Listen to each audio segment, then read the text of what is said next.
One of the main reasons jingles are so powerful, to me, I still believe it's the only medium that a customer is going to recall on their own without any prompting throughout the course of their day. Today on the Marketing Minute, we begin a conversation with Scott Ross, educator, voice talent, and musician, as we discuss the creative process behind original score and jingle production. Coincidentally, as schedules worked out, we recorded this episode on International Jingle Appreciation Day. That's amazing. I never even knew that day existed. I had no idea it was a holiday either. We will start celebrating yearly. Absolutely.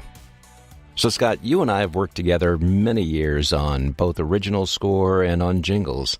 So why don't we talk a little bit about how we begin the creative process? Right. I think the first thing is to figure out what image they want to portray and who they see themselves as a business being.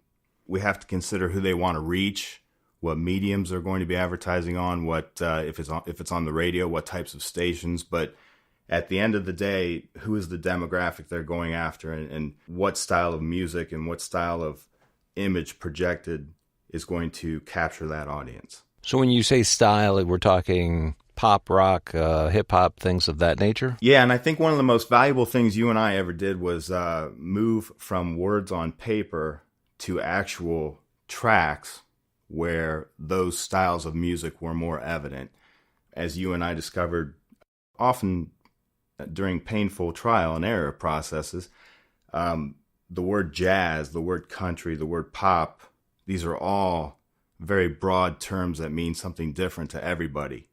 And even when we thought we were hitting a nail on the head, we would play an idea to a prospective customer and find out that they had something very, very different in mind, and their definition of a genre was much different than our own definition. So by nailing down actual tracks and styles of music, whether it's tempo or feel or even instrumentation or male vocalist, female vocalist, we can dial in much more effectively to the vision thereafter. Yeah, I mean, come to mind, you mentioned jazz. I mean, there's Miles Davis jazz, there's new wave jazz. I mean, there's so many different artists that fall within the term jazz. Right. Boy, that just changes everything, whether it's, Anita Baker style jazz or, like I said, Miles Davis jazz or minimalistic Right. jazz, things of that nature. So, yeah. And I think that applies to rock and country and pop as well. It's just Absolutely.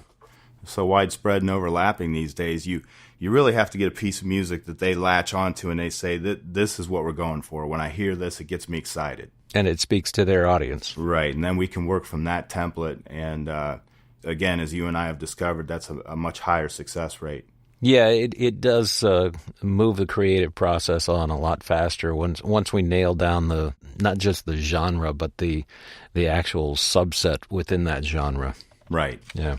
Because oftentimes with customers, you'll find out that sometimes the little things that we may not even think of are things that turn them on or off to a song. It could be the sound of a lead guitar or a really thumping bass that they get excited about or that they feel is too much. And they don't know how to verbalize that on the front end, but they definitely know how to identify it once they hear it. I'll know it when I hear it. Yeah, and the old line. But back to your original question, I think one of the main reasons jingles are so powerful, to me, I still believe it's the only medium that a customer is going to recall on their own without any prompting throughout the course of their day. Catchy songs and hooks, there's a reason they call it either ear candy or an earworm. We shoot for the ear candy. It has a way of just appearing in your head and you sing it over and over in your mind. You might not even realize you were listening to it on the way to work or you heard it on TV later on in the day, and it just embeds itself. And when you have a powerful, positive jingle that conveys that message, that's a connection to the customer basically at any time of the day that you don't have to have the commercial in front of them for that recall. There's a reason major companies are using popular bands and tracks more and more. They find that marriage of the connection to the lifestyle and the persona and the demographics of the people that they're both going after And that's why you see more and more classic rock songs finding their way into commercials.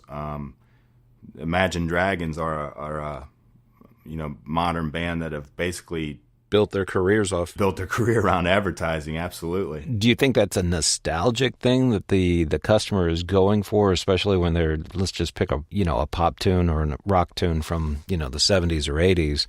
Are they trying to reach that baby boomer generation that is trying to relive those glory years from 30 years ago? Yeah, I think that's a good point, and I think there's definitely that element to it.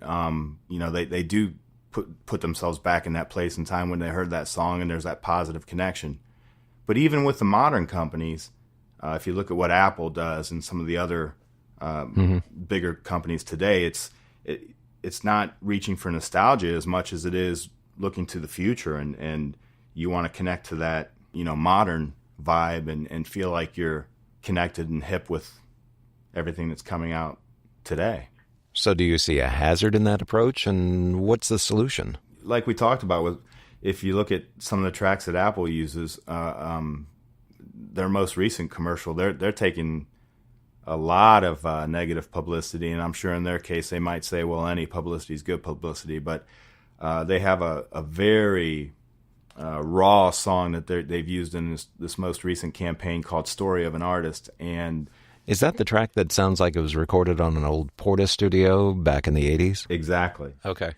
I'm sure there are people out there that they find that whole story charming, and once they dig into it, there might be a positive spin on it. But at the end of the day, it's created some backlash for them, and I know not quite the same result as maybe a U2 song that they've used in the past. Sure. So, right.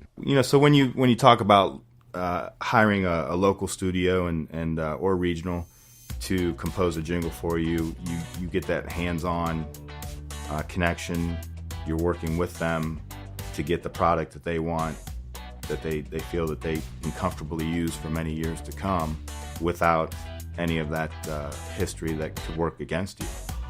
Coming up in our next episode of the Marketing Minute, we'll continue our conversation with Scott Ross. And in our podcast extras, we'll feature some of the work that he's composed for our clients. That's coming up on our next episode of the Marketing Minute.